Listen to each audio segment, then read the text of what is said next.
Bienvenue à nouveau dans l'émission. Nous recevons une fois de plus Marta Avrishko, historienne ukrainienne, spécialiste de l'étude de la Shoah et du nationalisme ukrainien, qui travaille actuellement aux États-Unis. Merci d'être revenu parmi nous. Et d'être ici. Merci. Récemment, on a vu l'État ukrainien, dirigé par Zelensky, rendre tous les honneurs officiels à Andriy Melnik. Ses restes ont ensuite été rapatriés et réenterrés en Ukraine. Vous avez réagi très vivement en critiquant cette décision. J'aimerais que vous nous donniez un peu de contexte sur ce qui se passe réellement, parce que ce n'est pas la première fois, disons-le, qu'on assiste à une forme de réhabilitation ou d'hommage à des figures historiques pour le moins controversées.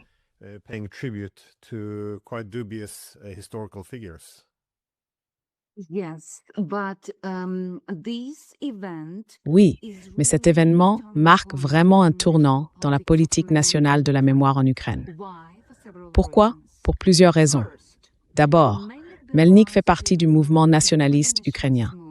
Et le culte de ce mouvement nationaliste ukrainien appartenait avant tout à l'Ukraine de l'Ouest, là où il est né. Quand l'Ukraine a obtenu son indépendance en 1991, ce glorieux culte des combattants de la liberté, des membres de la résistance nationaliste ukrainienne et de l'armée insurrectionnelle ukrainienne, l'UPA, s'est épanoui et des monuments ont commencé à apparaître. Les membres de cette résistance nationaliste ukrainienne, Bandera, Melnik et Shukevich, ont alors été célébrés comme des combattants de la liberté.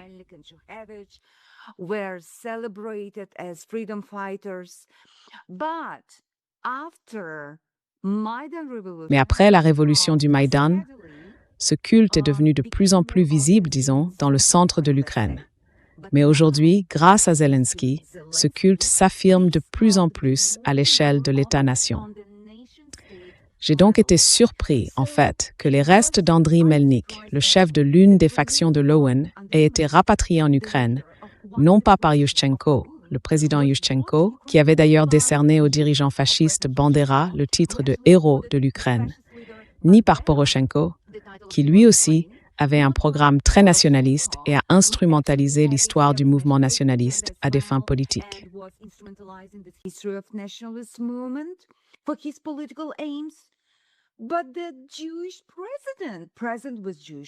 Mais le président juif, un président d'origine juive, un président qui a rendu hommage à son grand-père, Semyon Zelensky, un vétéran décoré de la guerre qui a combattu les nazis dans les rangs de l'armée rouge, ce même président dont des proches ont été tués par des collaborateurs nazis. Et maintenant, il fait venir Andriy Melnik, qui lui-même a été un collaborateur nazi, dont les subordonnés ont travaillé avec les nazis au sein de la police auxiliaire.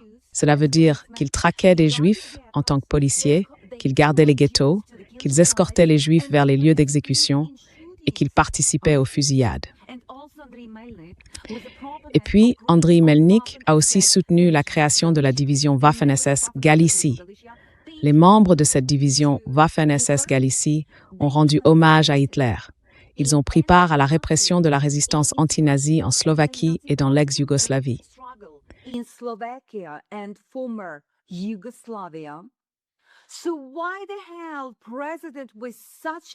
Alors pourquoi, bon sang, un président avec un tel parcours, une telle idéologie, une telle vision du monde, amènerait-il ce collaborateur nazi en Ukraine?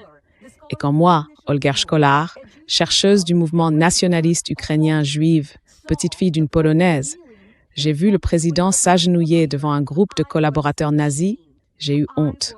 J'ai eu honte vraiment. J'étais furieuse. Je ne comprenais pas pourquoi cette discussion avait même eu lieu. Ce n'était même pas un débat public organisé. Est-ce qu'on a besoin, dans une Ukraine démocratique, d'un héros national dont les partisans ont participé au meurtre de leurs voisins juifs? J'étais vraiment surprise. Pourquoi maintenant? Et pourquoi ça s'est-il produit sous la présidence de Zelensky? Et puis, il y a une deuxième raison. Zelensky, en tant qu'humoriste dans les années 50, a bâti toute sa carrière sur le fait de se moquer du nationalisme ukrainien.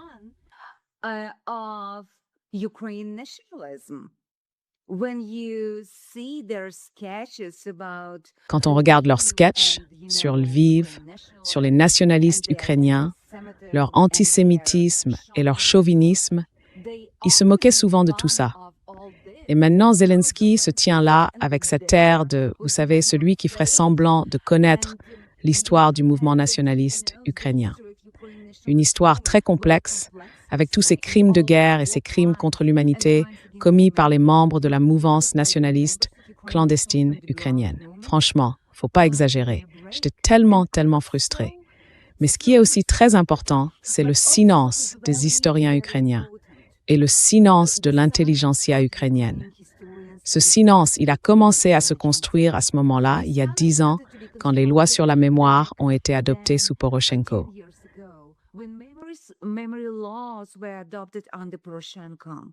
According to one of these memory laws, selon l'une de ces lois dites de mémoire, la loi dite de décommunisation, les membres de l'OLUA ont été reconnus comme des combattants pour l'indépendance de l'Ukraine. Et en effet, ils ont bien combattu pour l'indépendance de l'Ukraine. Mais 2 questions essentielles restent posées. D'abord, quel type d'État ukrainien voulait-il? C'était un État autoritaire, un État ethnique. C'est pour cela qu'ils ont commis des violences ethniques contre les Juifs, contre les Russes et contre les Polonais. Et la deuxième question, c'est avec quels moyens? Ces moyens, c'était justement ces violences ethniques brutales, dirigées contre leurs voisins civils, contre des personnes âgées, des enfants, des femmes. Et cette brutalité a coûté la vie à des dizaines de leurs voisins.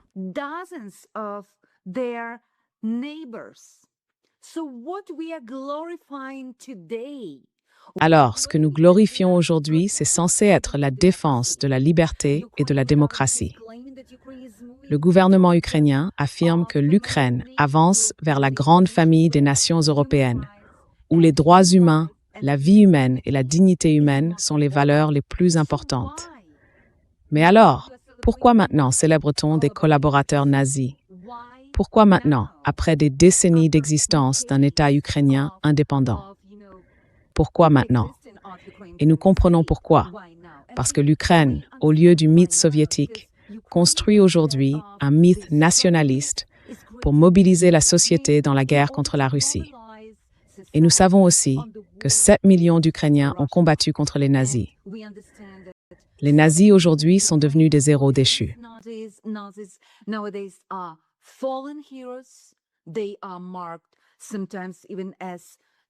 On les traite parfois même de collaborateurs soviétiques, d'occupants.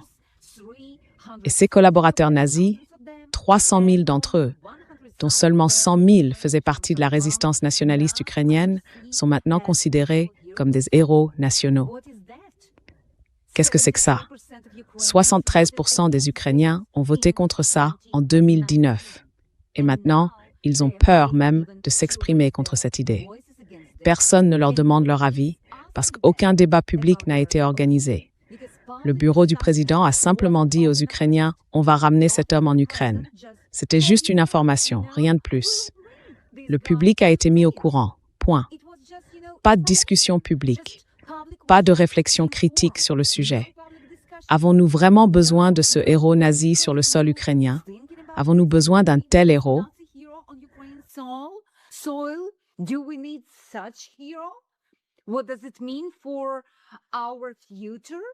Qu'est-ce que ça veut dire pour notre avenir? Qu'est-ce que ça veut dire représenter l'Ukraine? Et puis, il y a un autre point très frappant. Aujourd'hui, l'armée ukrainienne compte environ 1 million de personnes et 120 brigades. Alors pourquoi une seule brigade, la 3e brigade d'assaut, issue du mouvement nazi Azov, était présente là-bas?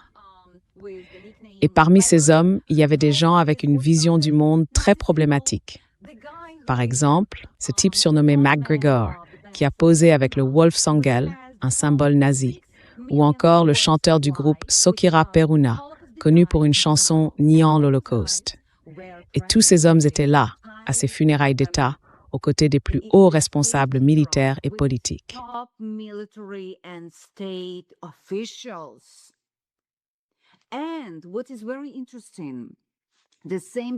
Ce qui est très intéressant, c'est que cette même brigade a récemment célébré l'anniversaire de la création de la division Waffen-SS Galicie. Mais elle est restée silencieuse le 8 mai, quand l'Ukraine, au niveau national, commémorait la fin de la Seconde Guerre mondiale et rendait hommage aux victimes du nazisme. Et il faut rappeler que l'Ukraine a perdu environ 10 millions de personnes pendant cette guerre. Pas un mot de cette brigade. Cette brigade a formé un troisième corps d'armée, environ 50 000 personnes. Eux aussi sont restés silencieux. Mais à la place, ils ont célébré des collaborateurs nazis, la division Waffen-SS Galicie, et ils ont même été invités par le bureau du président à participer aux funérailles d'État et à la cérémonie officielle d'un collaborateur nazi. Donc ce n'est pas juste des funérailles, ce n'est pas juste un événement.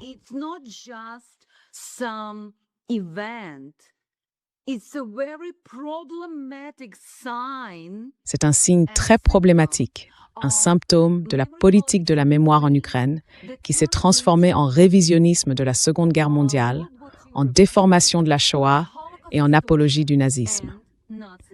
Ce qui m'a vraiment frappé, c'est que l'Allemagne, qui se veut la gardienne de la mémoire des atrocités nazies commises en Union soviétique, et en particulier en Ukraine, l'Allemagne qui finance tant de monuments et de lieux de mémoire en Ukraine, reste silencieuse.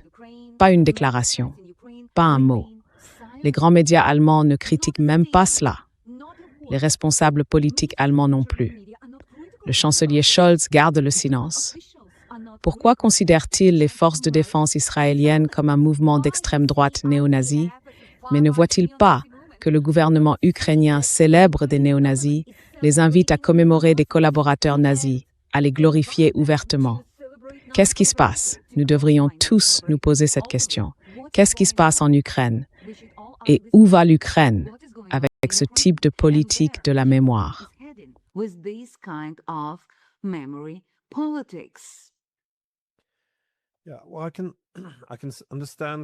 je peux comprendre un peu comment. Parce que vous savez, les groupes fascistes en Ukraine ont toujours été petits, marginaux. Ce n'est pas comme si la majorité des Ukrainiens les soutenaient, mais je pense qu'ils peuvent être utilisés de manière très instrumentale. Parce que, eh bien, toute cette idée que les fascistes seraient des libérateurs, je trouve que c'est un développement intéressant. Je dis souvent que la proximité historique entre les Ukrainiens et les Russes, après avoir vécu dans le même État pendant des siècles, je crois que c'est peut-être une erreur, mais il me semble que c'est Solzhenitsyn qui avait parlé d'une épée à double tranchant. Parce que d'un côté, à l'Est, on trouve beaucoup d'Ukrainiens qui disent en gros « nous sommes des peuples frères ». Beaucoup se demandent même « pourquoi avons-nous deux États séparés ?»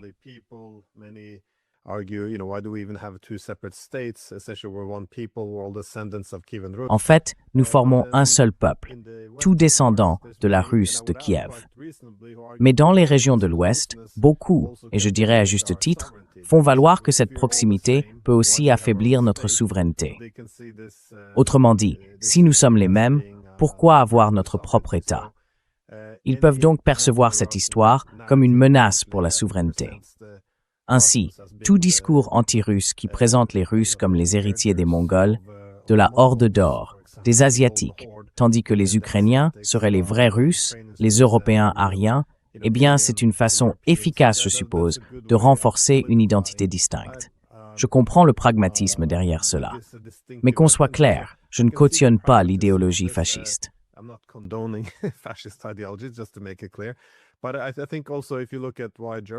Mais je pense aussi que, si on se demande pourquoi l'Allemagne reste silencieuse, puisque vous avez mentionné l'Allemagne, c'est important de rappeler que, quand les Allemands ont vaincu les Russes pendant la Première Guerre mondiale, tout ça s'est terminé avec le traité de Brest-Litovsk. À l'époque, on a présenté ça comme une libération de l'Ukraine par l'Allemagne. Mais en réalité, tous les historiens s'accordent à dire que c'était simplement un transfert. Les Ukrainiens passaient de l'Empire russe à une forme de vassalité allemande.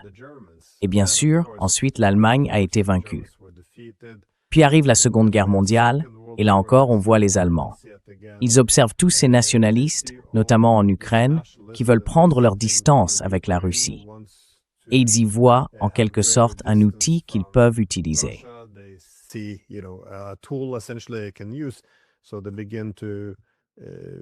Alors ils commencent à coopérer avec beaucoup d'autres.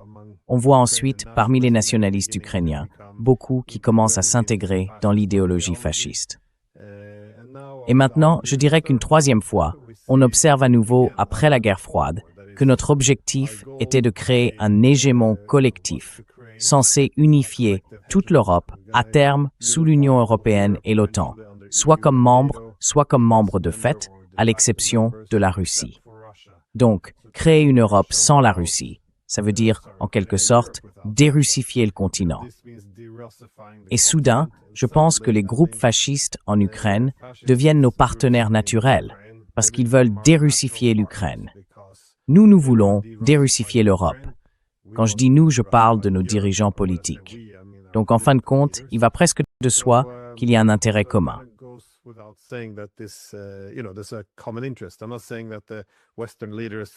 Je ne dis pas que les dirigeants occidentaux ont adhéré à l'idéologie nazie. C'est un peu comme blanchir Jolani en Syrie. On peut être ami avec des djihadistes, on peut être ami avec des fascistes, tant qu'ils servent un objectif. Donc encore une fois, je pense que c'est purement instrumental. Mais quelle a été, selon vous, la leçon à tirer de la façon dont les médias occidentaux ont traité cette cause? En Pologne, il y a de l'indignation à cause de tous les Polonais tués par les fascistes ukrainiens pendant la Seconde Guerre mondiale. Mais quand je regarde les médias d'Europe de l'Ouest, franchement, c'est le silence total. Rien du tout. J'ai lu, je crois que c'était dans le New York Times, qu'il parlait d'Andriy Melnik comme d'une figure historique clivante. Ce qui est quand même étrange, on pourrait dire la même chose d'Hitler, si on veut. Mais bon, voilà. Quelle est votre opinion là-dessus? C'est sûr et controversé, thing.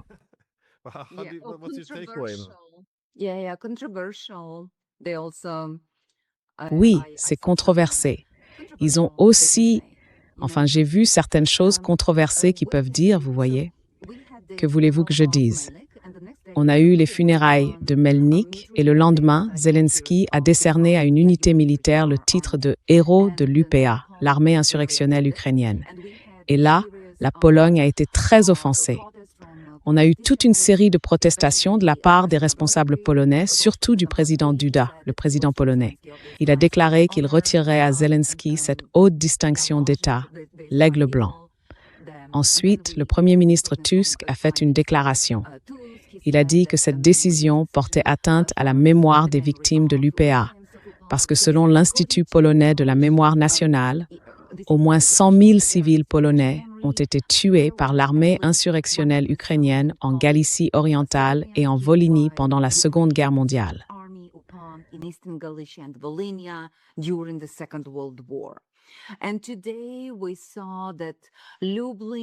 Et aujourd'hui, on a vu que le conseil municipal de Lublin a retiré le drapeau ukrainien de son bâtiment. Et un autre responsable polonais a déclaré que Zelensky devrait appeler Nawrocki pour lui présenter ses excuses. Donc on voit bien qu'il y a toujours cette indignation du côté polonais, parce que pour les Polonais, c'est un sujet très sensible. Et du côté ukrainien, on ne veut pas s'excuser. Ce que j'ai remarqué, c'est que beaucoup de gens en Ukraine, même des personnes très libérales, ont commencé à reprendre cette formule d'extrême droite, « notre terre, nos héros ». C'était une formule qu'on entendait au parti Svoboda dans ses marches d'extrême droite, néo-nazis, qui célébraient l'anniversaire de Bandera, vous voyez. Mais aujourd'hui, c'est devenu un slogan grand public. Depuis 4 ans, depuis 2022, les Ukrainiens nourrissent en permanence ce récit.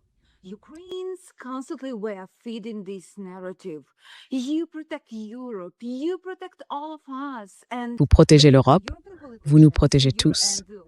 Et en gros, les politiciens européens et les médias occidentaux ont nourri chez les Ukrainiens une sorte de complexe du Messie.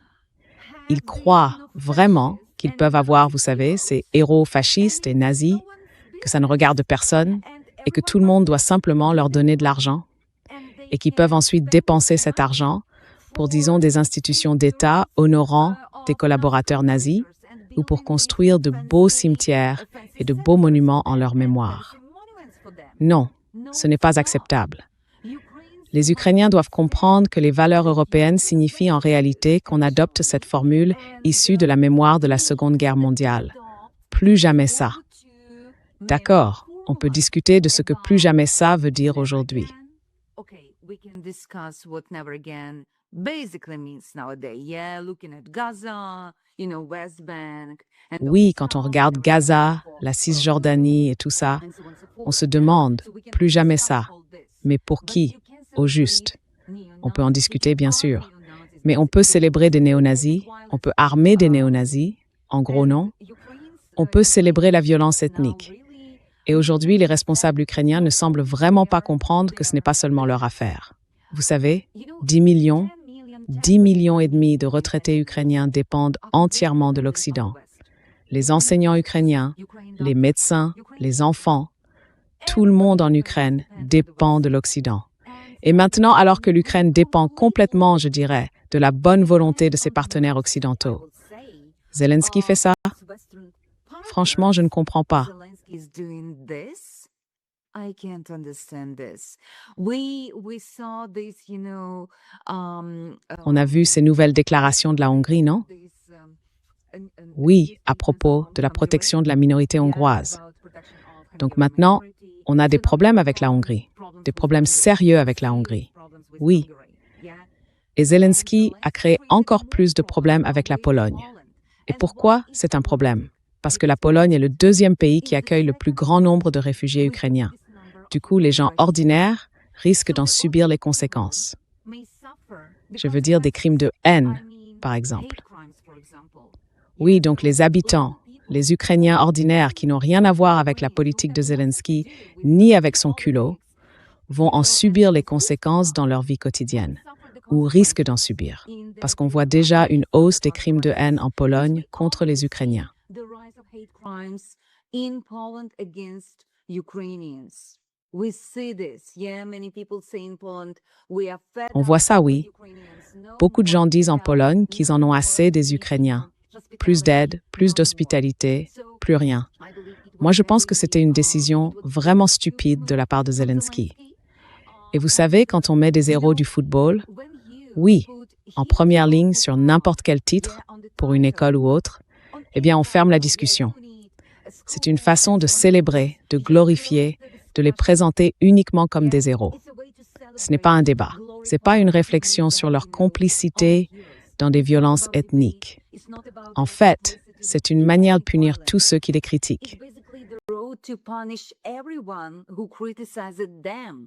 That's why, for example, C'est pour ça que, par exemple, quand mon nom a été ajouté à la liste Mirotvorets, l'un des éléments retenus contre moi, c'était un article universitaire que j'avais écrit sur les violences fondées sur le genre commises contre des femmes par des membres de l'OUN et de l'UPA. Des viols, mais aussi d'autres formes de punitions humiliantes, comme leur raser les cheveux parce qu'elles avaient eu des relations amoureuses avec des officiers de l'armée rouge.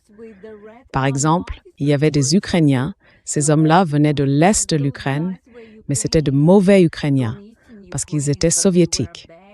Oui, ils parlaient russe et ils croyaient en une Ukraine soviétique.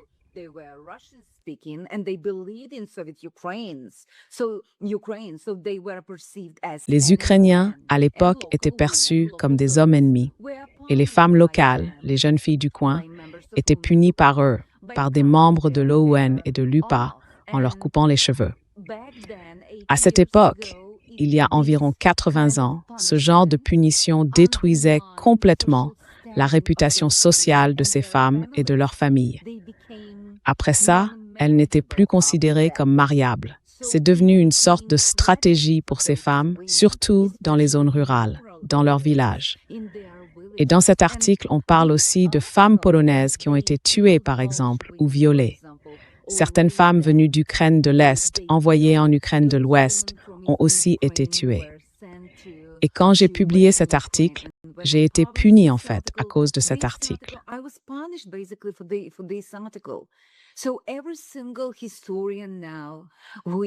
Aujourd'hui, tout historien qui essaie de garder un regard critique sur l'OUN et l'UPA n'a plus aucune chance de faire carrière dans le monde universitaire en Ukraine. Il sera stigmatisé, privé de son poste et en gros, écarté de toute perspective d'avenir dans ce pays, dans cette Ukraine-là. Oui, je pense que c'est vraiment, vraiment problématique. Ce genre d'évolution en Ukraine est très préoccupant. Et ce n'est pas une question d'un domaine de recherche particulier ni de quelques universitaires ou historiens en particulier. C'est une question d'état de la société, où des criminels de guerre, des gens qui ont commis des atrocités contre des enfants, des femmes et des personnes âgées, sont célébrés comme des héros nationaux. Et ça, c'est profondément problématique.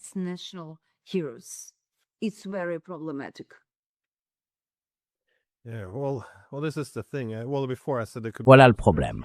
Tout à l'heure, j'ai dit qu'il pouvait y avoir un certain avantage stratégique à s'appuyer sur les récits nationalistes, comme stratégie en temps de guerre, et aussi pour, disons, réorienter l'Ukraine loin de la Russie. Mais si je conseillais le gouvernement ukrainien, je dirais que cela entraînerait aussi des problèmes stratégiques assez prévisibles. D'abord, quand on déshumanise des millions d'Ukrainiens eux-mêmes, on ne peut pas vraiment avoir une société cohérente. Et même en pleine guerre, ça a un impact, parce qu'il y a maintenant toutes ces personnes, soit parmi les millions qui ont fui le pays, soit cachées à l'intérieur, qui ne voient pas forcément l'intérêt de se battre pour un gouvernement qui les a traités comme des citoyens de seconde zone, et qui, en gros, a qualifié leur propre langue, leur langue maternelle, de quelque chose qui ferait d'eux des criminels et des traîtres.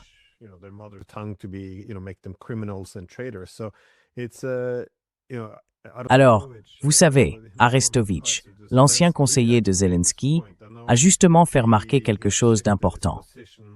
Je sais qu'il a changé d'avis plus d'une fois, mais là je trouvais son argument solide. En soi, peu importe de qui vient l'idée, elle est assez raisonnable. En gros, c'était une erreur majeure. Ils auraient pu avoir des millions de patriotes prêts à défendre leur pays. Mais quand la patrie est définie dans des termes nationalistes aussi extrêmes, eh bien, des millions de personnes ont en quelque sorte tourné le dos à cette idée. Ce n'est pas seulement une erreur stratégique, c'est aussi, bien sûr, le fait d'avoir aliéné des partenaires importants. Je sais que beaucoup de gouvernements occidentaux ont préféré détourner le regard, mais il y a quand même des gens qui commencent à poser des questions. Alors, qu'est-ce qu'on fait au juste?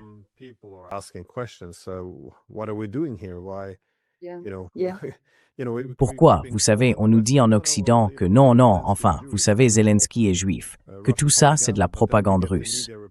Mais ensuite, on voit les reportages des médias. On voit les symboles fascistes adoptés par l'armée. On voit la Pologne et Israël exprimer leur indignation face à ces symboles et à la résurgence de cette mémoire fasciste. C'est difficile à expliquer. Le récit commence à se fissurer. Mais comment, selon vous, ça peut aller aussi loin et rester ignoré?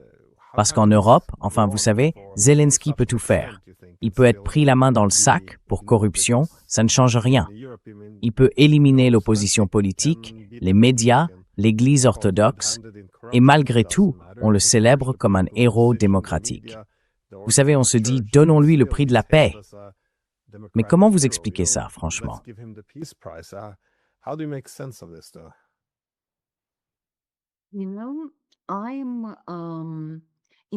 Tu sais, en 2022, quand la guerre a commencé, je me suis imposé une sorte d'autocensure.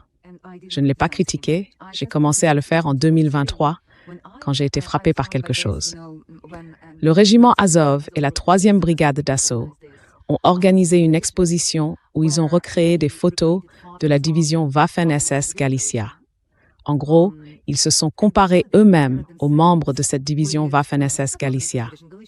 Donc ce n'était pas de la propagande du Kremlin, non, c'est eux-mêmes qui ont comparé leurs combattants à ceux qui se battaient pour les nazis, qui servaient la cause nazie. Et quand j'ai souligné ce fait, j'ai compris que, tu vois, aucun de mes collègues n'était prêt à me soutenir. Personne. Même pas ceux qui étudient la Shoah, même pas ceux d'origine juive, même pas ceux de l'Ouest, dans le monde universitaire occidental.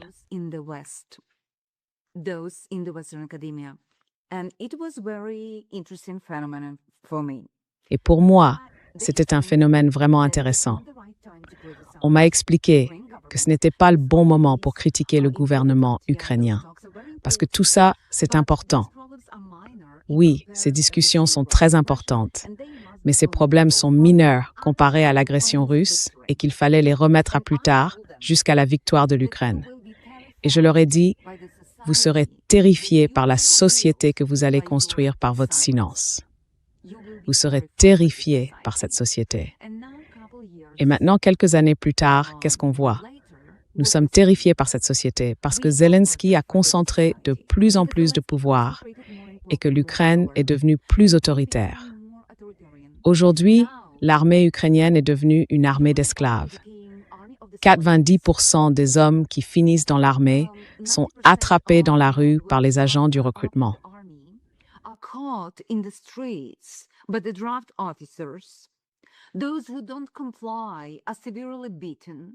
Ceux qui refusent d'obéir sont violemment battus.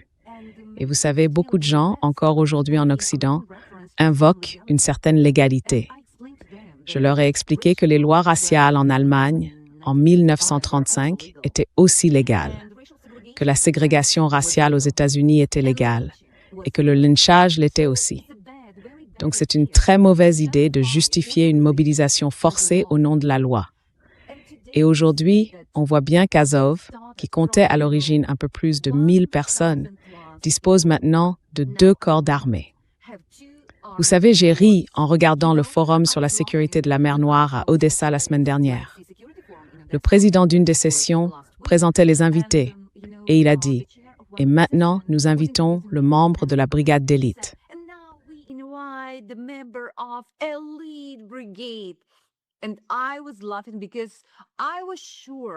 Et je riais parce que j'étais sûre que ce serait la 3e brigade d'assaut issue d'Azov.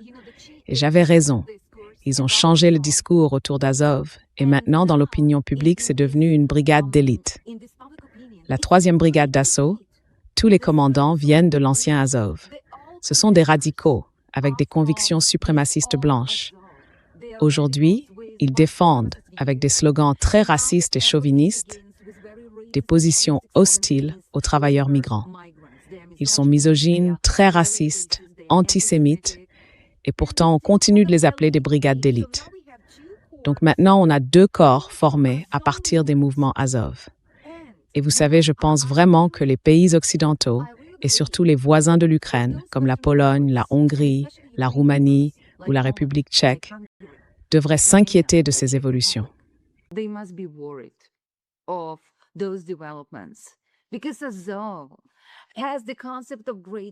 Parce qu'Azov défend le concept de la Grande Ukraine. Et j'invite toutes les personnes qui pensent encore qu'Azov est vraiment innocent à regarder ce concept de Grande Ukraine, ainsi que la carte de cette Grande Ukraine, qui inclut des parties des États voisins.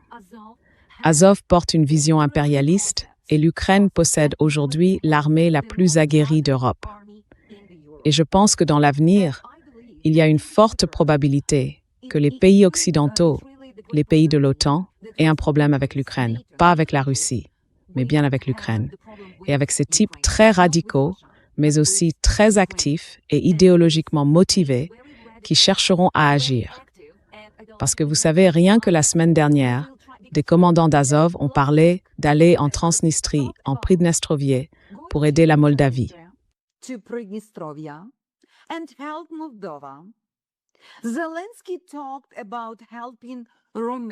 Zelensky a parlé d'aider la Roumanie. Oui, et on ne sait pas vraiment ce que ça veut dire. Oui, et la Moldavie et la Roumanie discutent de la possibilité de former un seul État. Et vous savez, ils menacent par exemple la Biélorussie. Oui, on entend aussi parler du déploiement de certaines brigades dans les pays baltes pour protéger, vous savez, l'Ukraine. Pour protéger l'Ukraine. On entend ces discussions en ce moment venant de hauts commandants ukrainiens. Il suffit de les écouter. Écoutez ce qu'ils disent. Ils parlent de tout ça et ils ont une vraie expérience militaire, une expérience du combat et ils disposent d'un excellent armement de l'OTAN. Oui. Et si on compare avec l'armée polonaise ou avec celle d'autres pays de l'OTAN, ils ont une grande expérience militaire, une expérience de la guerre. Donc je ne suis pas optimiste.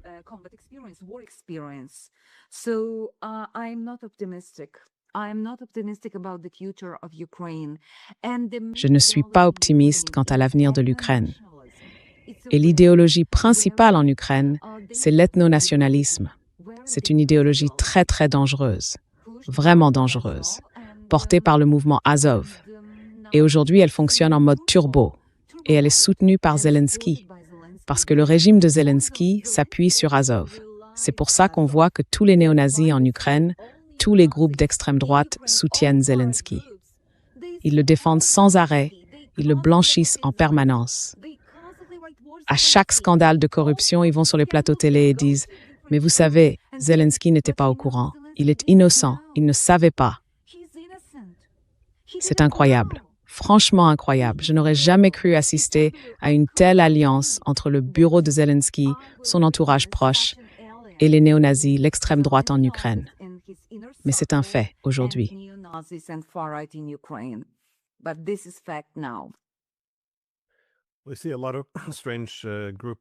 On voit apparaître beaucoup d'alliances étranges en ce moment.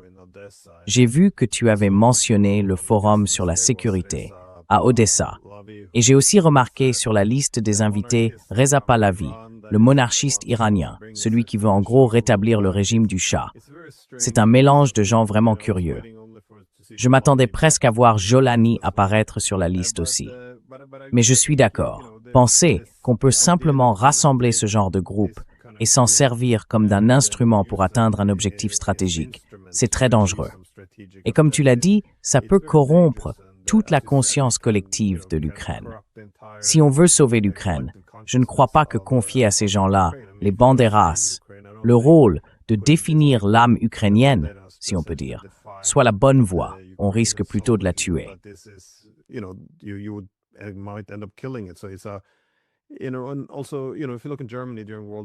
Et puis, si on regarde l'Allemagne pendant la Première Guerre mondiale, ils ont envoyé Lénine dans l'Empire russe parce qu'ils espéraient qu'une révolution communiste ferait sortir la Russie de la guerre.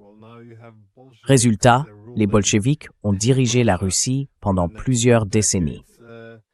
C'est un peu la même logique que quand on a soutenu Ben Laden pour combattre les soviétiques et qu'ensuite on s'est retrouvé avec le djihadisme et le terrorisme mondial. On voit bien qu'on sème des problèmes pour l'avenir. Mais aujourd'hui, c'est devenu très difficile de critiquer les nazis, même en Europe de l'Ouest, parce que dans la propagande politique, on veut souvent tout réduire à deux camps, deux opposés simples.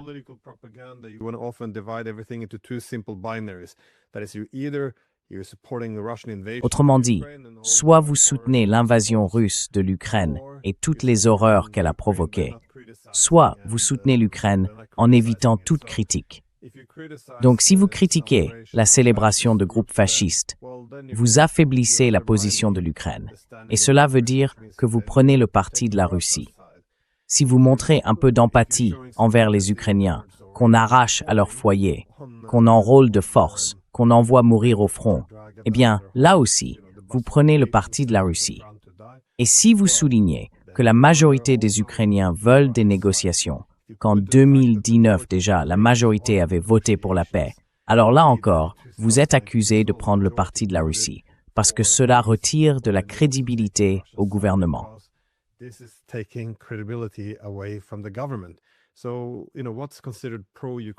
Alors, vous savez ce qu'on considère comme pro-ukrainien en Europe?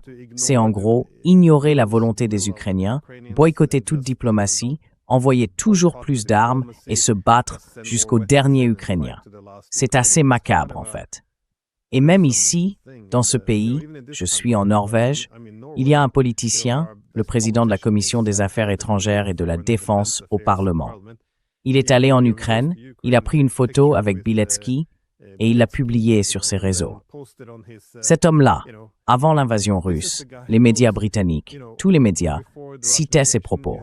Il avait dit que la mission de l'Ukraine était de diriger la race blanche contre les Juifs et les Intermensch. On ne peut pas édulcorer de tels propos.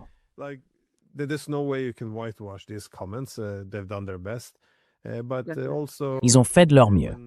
Mais bon, ensuite on a aussi vu des membres d'Azov, avec tous leurs logos et leurs symboles, être salués au Parlement. Et ça, c'est censé être pro-ukrainien.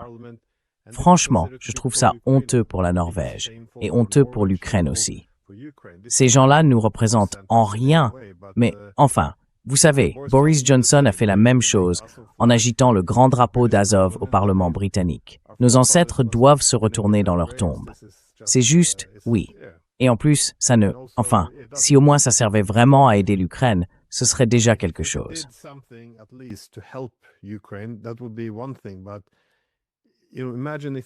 Mais imaginez que vous êtes à Moscou en ce moment et que vous voyez ça. Vous vous dites en gros, bon, tous ces territoires historiquement russes, tous ces millions de Russes qui vivent maintenant en Ukraine, le contrat social a été rompu. Ils n'ont plus le droit de les représenter. On va reprendre tout le territoire. Au moins au début de la guerre, la rhétorique à Moscou était plus modérée. Aujourd'hui, ils appellent l'Ukraine le pays 404, la soi-disant Ukraine. C'est devenu très agressif, au point de ne plus reconnaître non seulement le gouvernement, mais même la légitimité de l'Ukraine comme pays. C'est une catastrophe, et il faudrait vraiment calmer le ton.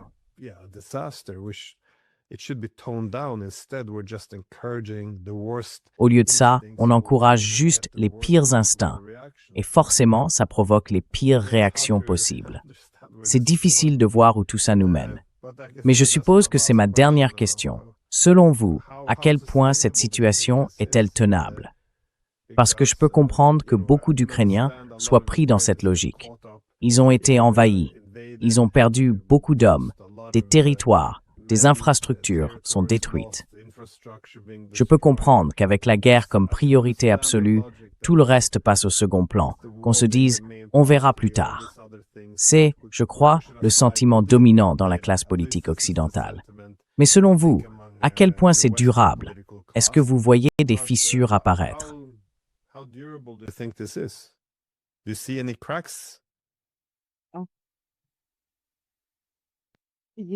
Non. Vous savez, les médias occidentaux, eh bien récemment, Zelensky a déclaré aux médias ukrainiens que probablement on pouvait s'attendre à ce que la guerre se termine d'ici la fin de l'année. Mais en réalité, les médias occidentaux ont publié, d'après leurs sources, que Zelensky se prépare plutôt à 2 ou 3 années de guerre supplémentaires. Donc, en gros, ce discours sur une guerre qui durerait encore 6 mois, c'est pour le public ukrainien. Uniquement pour le public ukrainien. C'est un peu du genre « Attendez encore quelques mois, tout ira bien, on va s'en sortir, on va obtenir de l'argent, on va réformer les bureaux de recrutement, ils seront plus polis, ils demanderont gentiment à votre mari de monter dans ce van, vous voyez, pour aller à l'infanterie, vous voyez. » Mais tout ça, franchement, ça sonne comme des contes de fées. Et de plus en plus de gens en Ukraine perdent espoir. In Ukraine, they are losing hope. I'm talking to all my relatives in Ukraine. Je parle en ce moment avec tous mes proches en Ukraine et c'est comme un cauchemar sans fin. Ce qu'on voit, c'est que les personnes qui essayent de fuir le pays sont surtout des hommes. Pas même des femmes, mais des hommes. Parce qu'aujourd'hui, l'objectif principal pour tout le monde, c'est de survivre. Et pour les hommes, survivre à cette guerre, c'est devenu, vous savez, la mission. Mais c'est impossible, parce que ces chasseurs sont partout, aux arrêts de bus, dans les rues, dans les salles de sport, dans les hôpitaux. Partout où vous allez faire vos courses, on vous enlève. Vous allez chez le dentiste, on vous enlève. Vous n'êtes en sécurité nulle part. Et les hommes ukrainiens sont les plus vulnérables. Vous savez, on répète souvent ce mantra féministe selon lequel les femmes et les enfants sont les plus vulnérables en temps de guerre. Mais aujourd'hui, on voit bien à quel point les hommes le sont aussi. Une intégrité physique est complètement violée.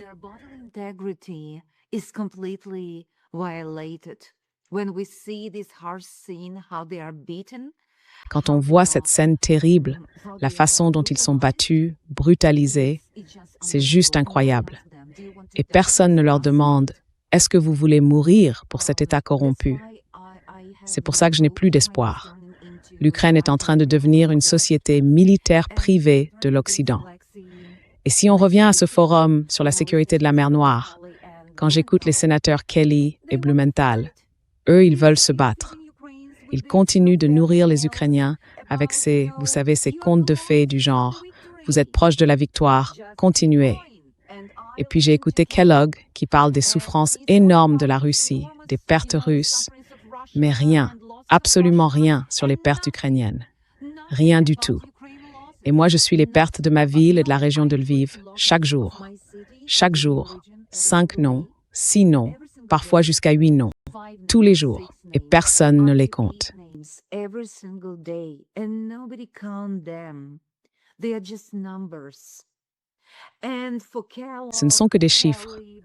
Et pour Kellogg, Kelly, Blumenthal et les autres, ces néoconservateurs qui défendent les intérêts des marchands de mort, des vendeurs et des fabricants d'armes, ces gens-là n'existent pas. Ce ne sont que des chiffres. Et ils n'osent même pas les nommer. Ils n'en parlent même pas. Ils ne mentionnent jamais ces chiffres, parce qu'ils sont terrifiants aussi, les pertes de l'Ukraine. Ils ne parlent jamais des déserteurs. Même les chiffres officiels, 300 000 déserteurs et soldats portés disparus. Ce sont des chiffres énormes. Personne n'en parle dans ces forums sur la sécurité. Personne ne parle du prix à payer. Personne ne parle du fait que l'Ukraine, que Zelensky, n'arrive pas à protéger les civils contre les attaques de drones et les bombardements.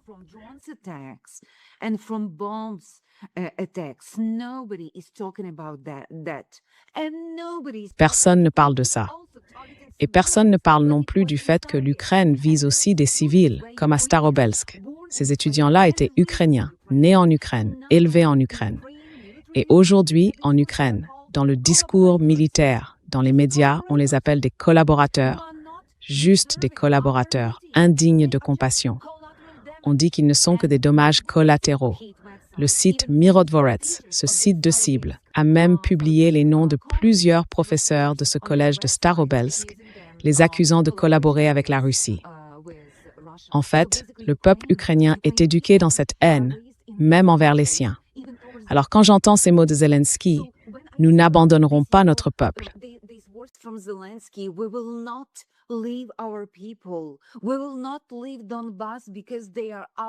Nous ne quitterons pas le Donbass parce que ce sont nos gens. Non, ça n'a rien à voir avec le Donbass, ni avec les habitants. Il ne veut tout simplement pas que la guerre s'arrête. Parce que arrêter la guerre, pour lui, ça veut dire perdre le pouvoir et perdre la source de profit pour lui et pour son entourage. Donc, je ne suis pas optimiste pour l'Ukraine. Et je suis très inquiet de la société que l'Ukraine est en train de construire. Une société très militarisée, ethno-nationaliste, très chauvine, pleine de haine et de censure. Je ne veux pas, vous savez, ce genre d'avenir pour les enfants ukrainiens.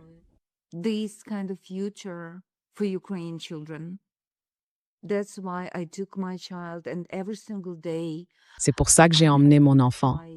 Et chaque jour, je me dis que j'ai bien fait de le sauver de tout ça. Parce que quand je vois tout ce qui se passe, franchement, quand je vois les gars d'Azov ou de Centuria intervenir dans les écoles publiques ukrainiennes, qu'on les laisse entrer dans toutes ces écoles et que toutes ces organisations d'extrême droite donnent des leçons de courage avec tous ces symboles de haine, ça me terrifie. Mais qu'est-ce que vous faites, les gars? Et tout ça, aujourd'hui, c'est devenu tellement normal en Ukraine. Ça me rend vraiment triste. Vraiment, c'est comme l'enfer maintenant. Oui.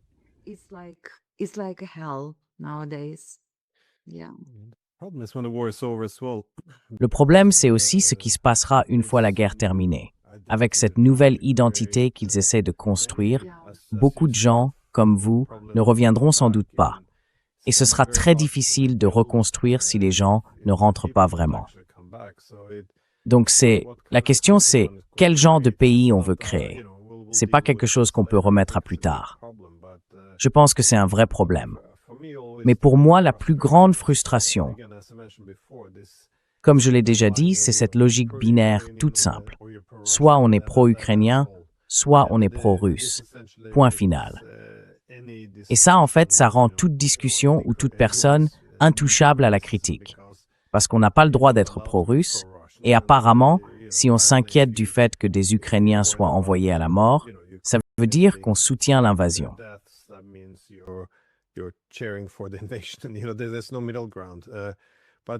Il n'y a pas de juste milieu.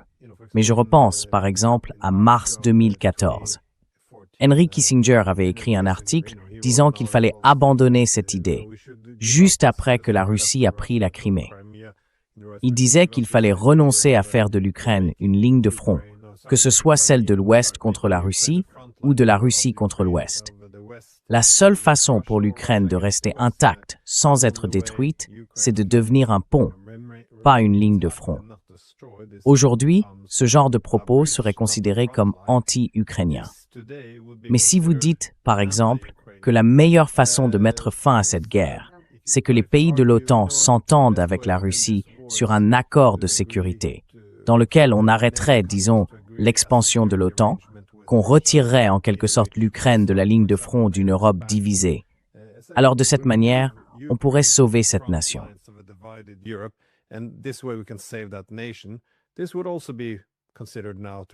Aujourd'hui, on considérerait aussi que c'est un accord pro-russe. Et même des gens comme, tu as mentionné Keith Kellogg tout à l'heure, le général Keith Kellogg, qui est ensuite devenu cet envoyé, eh bien, il a fait ce discours, tu l'as sans doute vu, où il expliquait que, tu vois, c'est le summum du professionnalisme. Ce qu'on fait maintenant, c'est qu'on fait combattre les Ukrainiens contre la Russie pour affaiblir la Russie. Et ensuite, on pourra concentrer nos ressources sur la confrontation avec la Chine. Donc, en gros, les Ukrainiens seraient la chair à canon qu'on envoie contre les Russes. J'ai fait un commentaire là-dessus et il m'a répondu sur Twitter en disant « Eh bien, c'est du Sun Tzu », ce qui est franchement bizarre. Mais bon, ce que je veux dire, c'est que lui, on le considère comme pro-ukrainien. Pourquoi?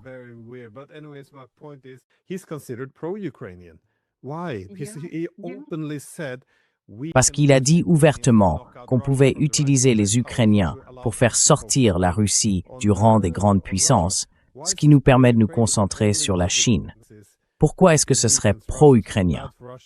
La seule logique, c'est que ça affaiblit la Russie.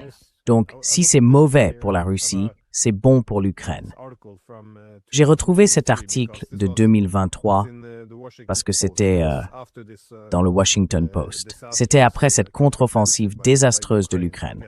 Encore une fois, ils se sont fait massacrer quand ils sont descendus à Zaporizhia. Beaucoup d'hommes ont péri. Et voici une citation directe du Washington Post. Après cette horrible contre-offensive, l'article disait « Oui, l'adversaire le plus imprudent de l'Occident a été ébranlé. L'OTAN est devenue bien plus forte avec l'ajout de la Suède et de la Finlande.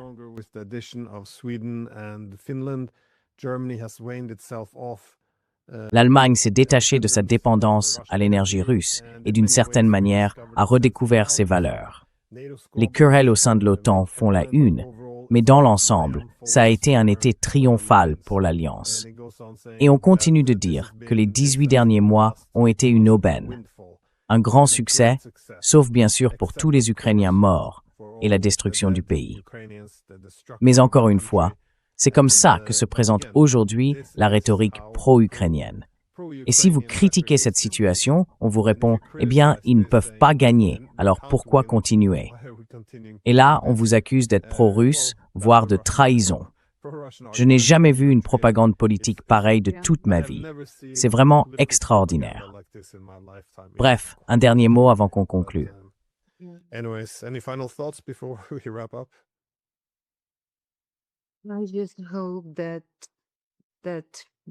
J'espère vraiment que cette guerre va se terminer, parce qu'il y a trop de souffrance, vous savez.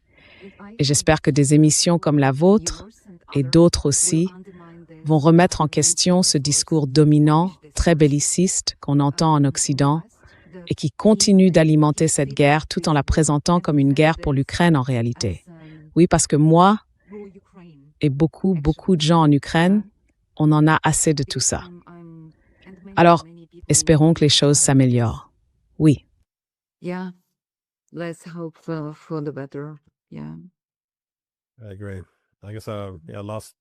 Je suis d'accord. Je pense que notre dernier exemple qu'on aurait pu citer, c'est quand le chef du renseignement allemand a déclaré qu'il fallait prolonger cette guerre encore 5 ans pour qu'on puisse se préparer à un conflit avec la Russie. C'est donc encore une déclaration pro-ukrainienne.